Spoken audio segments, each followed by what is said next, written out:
Pengertian sel. Sel adalah unit terkecil penyusun organisme, atau dengan kata lain, sel adalah bagian terkecil dari makhluk hidup. Adapun bagian-bagian sel, yang pertama ada membran plasma atau membran sel. Membran sel terdiri dari fosfor, lemak, protein, dan karbohidrat. Fungsi membran sel adalah untuk pelindung dan pengatur arus zat yang keluar masuk sel. Yang kedua ada sitoplasma. Sitoplasma adalah cairan sel. Sitoplasma mempunyai kandungan beragam zat yaitu protein, karbohidrat, lemak, enzim, zat-zat anorganik, hormon, dan vitamin. Fungsi sitoplasma yaitu sebagai tempat berlangsungnya reaksi metabolisme sel, sebab organel sel ada di sitoplasma. Yang ketiga ada inti sel. Inti sel terdiri dari membran, nukleoplasma atau membran inti, anak inti, dan kromosom.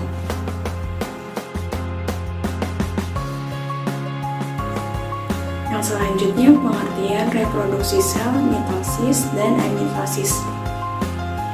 Reproduksi sel adalah proses yang terjadi dalam semua bentuk kehidupan dan yang menjamin keabadian keberadaannya, serta pertumbuhan pergantian jaringan dan reproduksi pada makhluk multiseluler. Reproduksi sel umumnya terjadi ketika ukuran sel telah mencapai ukuran dan volume tertentu, yang biasanya mengurangi efektivitas proses transportasi nutrisinya, dan demikian pembagian individu jauh lebih efektif. Pembagian reproduksi sel atau pembelahan sel terdiri dari yang pertama ada pembelahan sel secara langsung atau amitosis. Pada proses pembelahan sel secara langsung tidak terjadi fase-fase pembelahan, sehingga setiap sel akan langsung membelah menjadi dua sel anak. Pembelahan sel secara langsung disebut dengan pembelahan amitosis.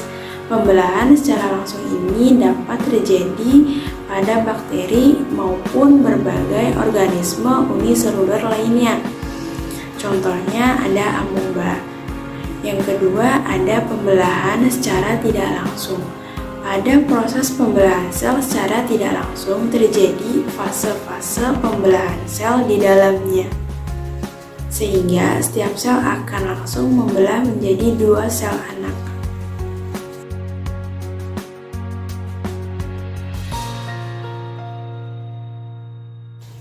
Tujuan pembelahan sel. Adanya proses pembelahan sel memiliki beberapa tujuan, yaitu yang pertama regenerasi sel-sel yang rusak dan mati. Yang kedua membantu proses pertumbuhan dan perkembangan. Yang ketiga ada membantu proses perkembangbiakan atau disebut juga reproduksi. Yang keempat ada variasi.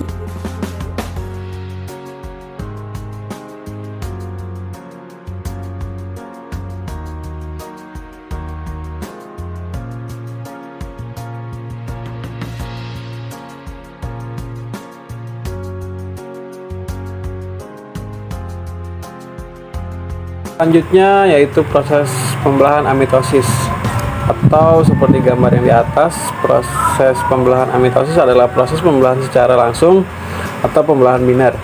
Pembelahan binar banyak dilakukan organisme uniseluler seperti bakteri, protozoa, dan mikroalga. Setiap terjadi pembelahan, satu sel akan membelah menjadi dua sel yang identik satu sama lain. Pembelahan binar dimulai dengan pembelahan inti sel menjadi dua, kemudian diikuti pembelahan sitoplasma. Akhirnya, sel terbelah menjadi dua. Pembelahan binar pada organisme prokariotik terjadi pada bakteri. DNA bakteri terdapat pada daerah yang disebut nukleoid. DNA pada bakteri relatif lebih kecil dibandingkan dengan DNA pada sel eukariotik. DNA pada bakteri terbentuk tunggal, panjang dan sirkuler sehingga tidak perlu dikemas menjadi kromosom sebelum pembelahan. Selain pada bakteri, pembelahan minor juga dijumpai pada organisme eukariot, yaitu pada protozoa. Pada protozoa, benang-benang spindle terdapat di dalam inti dan dijumpai adanya sentriol. Pembelahan minor dijumpai pada protozoa seperti Euglena sp, Paramecium sp, dan Arcella sp. Salah satu pembelahan pada protozoa adalah pada Euglena. Pada umumnya, Euglena berkembang baik secara aseksual dengan pembelahan minor membujur. Pada mulanya, membelah menurut proses bujur. Sel yang mempunyai dua bulu cambuk dan kloropas yang berbentuk piala serta mengandung pirenoid. Sebelum membelah, pirenoid melebar melintang dan kedua bulu cambuk ini saling berjauhan. Pirenoid dan kloropas lalu mengadakan lekukan dan selnya akan membelah menjadi dua individu baru yang masing-masing dengan satu bulu cambuk disertai dengan bentuk stigma.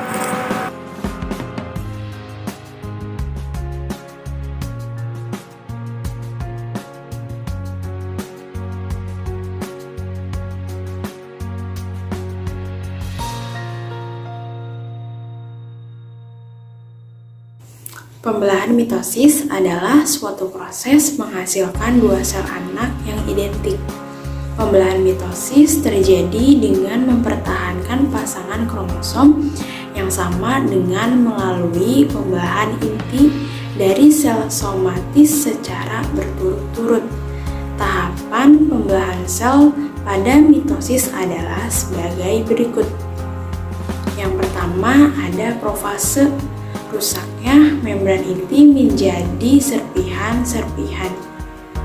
Kemudian membentuk benang kromatin, lalu kromatin memadat sehingga membentuk kromosom yang akan menuju ke titik tengah sel. Yang kedua ada metafase. Benang gelondong mulai nampak jelas, kromosom akan berjalan sejajar di ruang ekuator sel. Lalu benang-benang pada akan muncul hingga ke kutub. Akan tetapi tidak akan melekat pada sentromer. Lalu sentromer melakukan pembelahan sehingga membentuk suatu kromatid yang kemudian membentuk kromosom tunggal. Yang ketiga ada anafase. Pemisahan kromosom menjadi dua bagian yang sama dengan arah yang berbeda. Yang keempat ada telofase, tahap akhir di mana kromosom sudah terletak pada kutub, maka inti sel akan muncul kembali. Lalu kromatid akan menghilang pada saat sitoplasma tebal. Setelah itu membran yang ada pada sel akan memisah dari dua sel yang ada sebelumnya.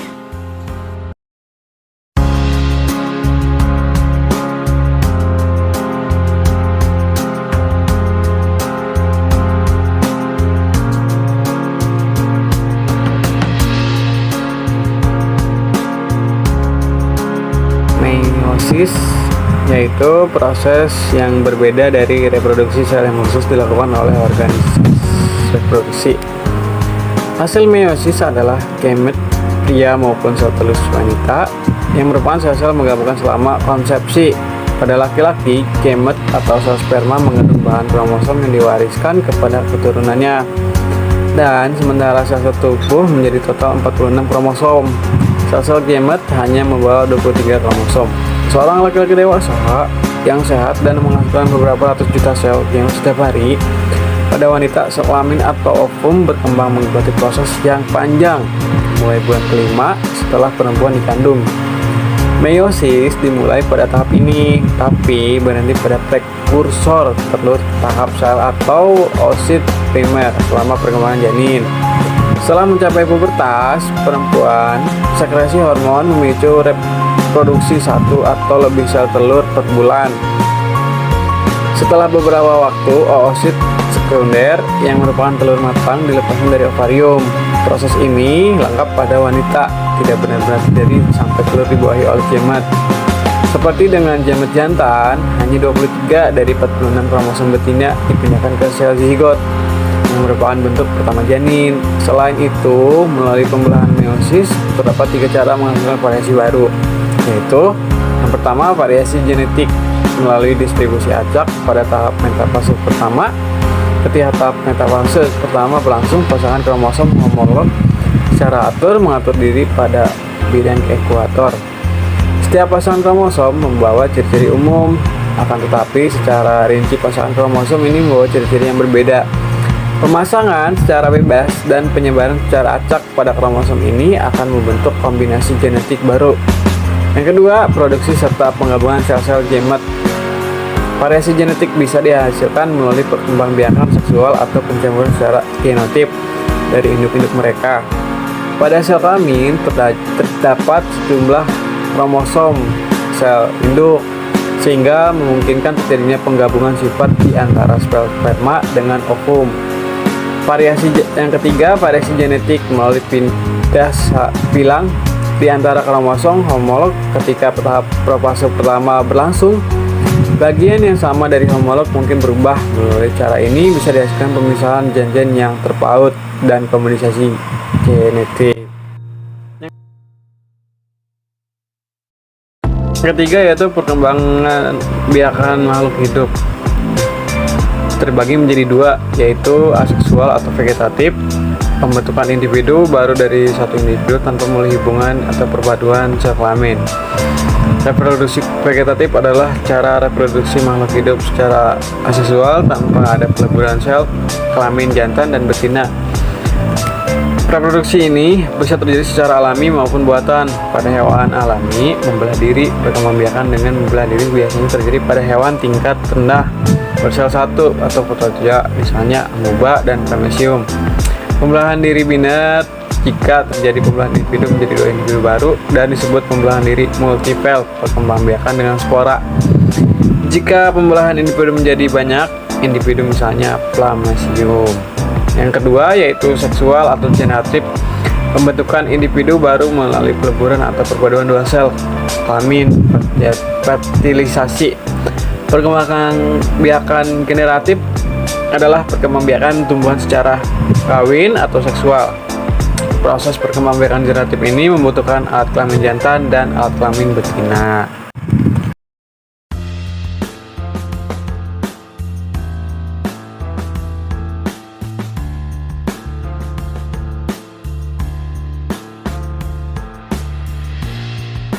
Selanjutnya yaitu awal mula kehidupan di bumi. Hanya di bumi saja yang ada kehidupan, yaitu pada hidrosfer, atmosfer, dan litosfer biosfer. Mungkin di alam semesta lain atau di planet lain ada kehidupan, tetapi yang hanya mempunyai hidrosfer, atmosfer, dan litosfer biosfer itu hanya di bumi. Hidrosfer meliputi laut, lautan, danau, rawa, sungai yang merupakan tempat kehidupan organisme akuatik yang terjangkau oleh sinar matahari. Litosfer adalah kulit bumi yang dimiliki oleh organisme terestrial, jadi bumi saja yang kehidupan. Atmosfer dimiliki oleh organisme sampai setinggi 7 km. Yang keempat, ekologi, yaitu ilmu yang mempelajari hubungan timbal balik antara organisme dan lingkungannya. Faktor ekologi yang pertama ada iklim dan musim, yang kedua bumi berotasi dan berevolusi.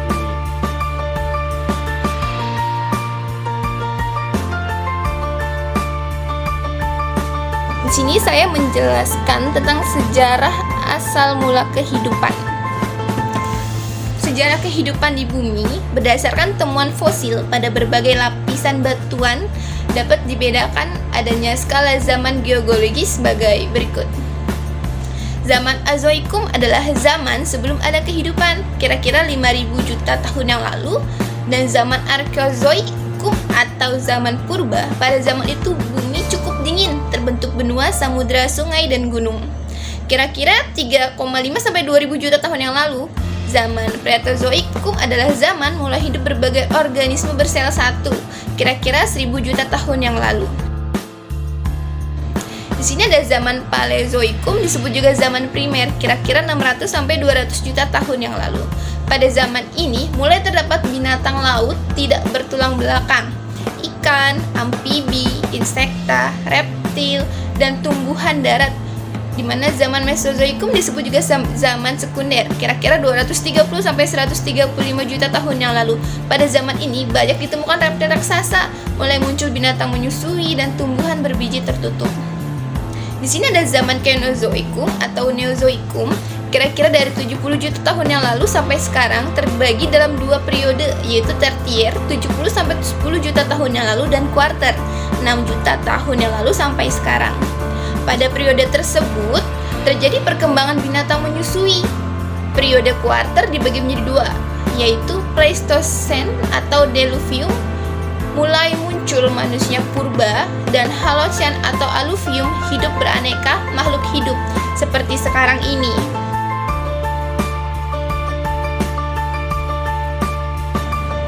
Dan terdapat dua jenis teori asal mula kehidupan seperti teori kreasi khas, yang merupakan ada teori dua jenis, teori abiogenesis dan teori biogenesis. Yang kedua ada teori keadaan tetap, itu teori kosmosian dan teori evolusi biokimia. Di sini akan menjelaskan teori biogenesis adalah produksi kehidupan organisme atau organel baru. Hukum biogenesis dianggap dicetuskan oleh Louis Pasteur. Observasi bahwa benda hidup hanya dapat dihasilkan dari benda lain dengan reproduksi. Jadi kehidupan tidak dihasilkan dari benda mati ya, yaitu teori yang disebut pembentukan spontan. Sedangkan teori abiogenesis pertama kali dikemukakan oleh Aristoteles dan didukung oleh Anthony van Leeuwenhoek dan Nedam, merupakan teori yang menyatakan bahwa asal mula makhluk hidup yaitu dari benda mati. Teori abiogenesis disebut juga generator spontan.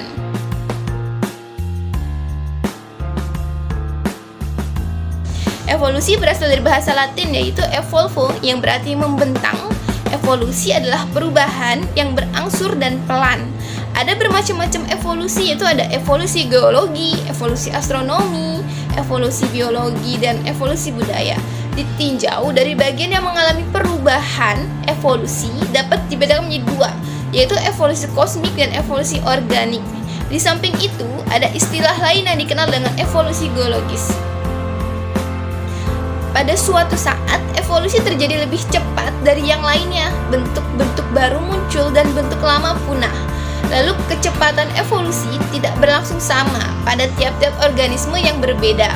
Umumnya, evolusi mulai berlangsung cepat pada spesies baru muncul dan kemudian diperlambat apabila kelompoknya terbentuk.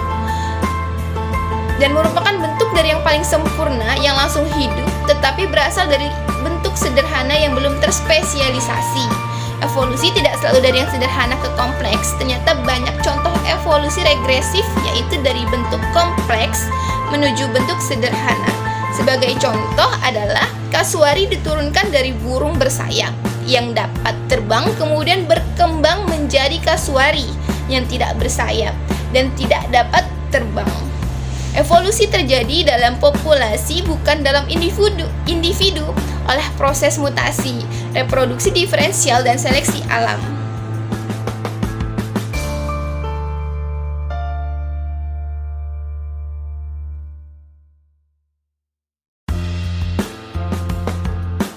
Teori evolusi.